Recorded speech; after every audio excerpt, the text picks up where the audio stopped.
A leader is more often defined by their followers than the other way around. Stick around and we'll talk about a couple of tricksy types you don't want on your team.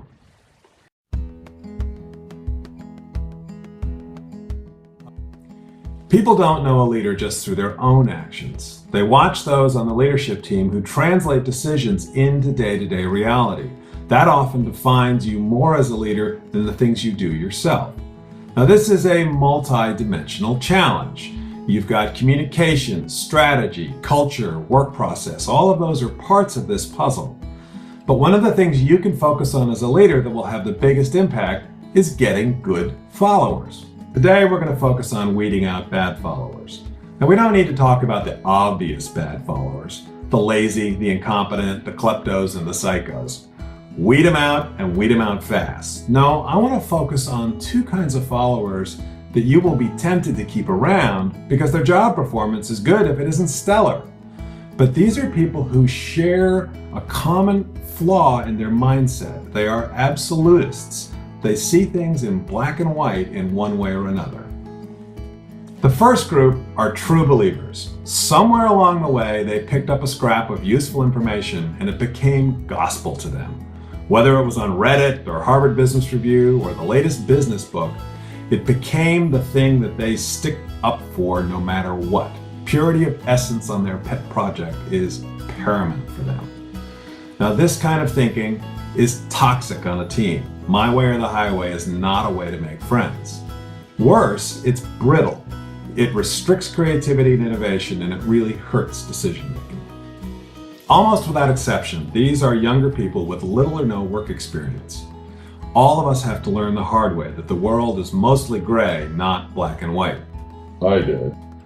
The good news is, while these folks can be a pain in the ass to deal with, they are teachable. And the best way to do that is to move them into a new role that broadens their experience and also strips away some of their black and white thinking. I like to move these folks into sales and support. There's nothing like regular contact with a customer to strip away book learning illusions about how a business works and why. The second group of people I want to talk about are pedestal builders. These are followers who want to put their leaders up on a pedestal and think of them as paragons. As a leader, these kinds of followers are incredibly seductive. They hang on your every word and they never question your authority. But they're very dangerous to have around because sooner or later, your human fallibility will let them down. And at that point, they turn on you like a rabid weasel. In their world, you can only be good or bad. The pedestal builders are harder to deal with because their limitations are more deeply rooted in psychology. Experience won't fix this in any kind of time frame that you're interested in. You can try and vaccinate them by revealing small flaws in ways that you might normally not. But once they turn on you, you need to get rid of them immediately. Neither one of you are going to be happy, and you're both going to be better off not working together.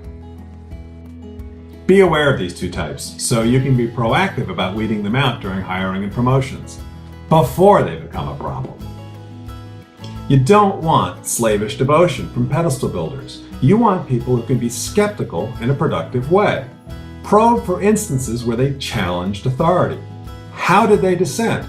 How were they able to keep it from being personal? Were they able to successfully implement decisions they didn't agree with? You don't want true believers either. You want people who have an experimental outlook on the world, people who understand that we can only pursue truth, never achieve it. So dig around in their theories about the work that you do. If they're absolutists, their language will reveal it. Your goal as a leader should be followers who can push you constructively and who see themselves as part of a team. You want people who can ask hard questions with an open mind. By avoiding absolutes and the people who believe in them, you will be a more effective leader in an uncertain world. If you enjoyed this video, please give it a thumbs up.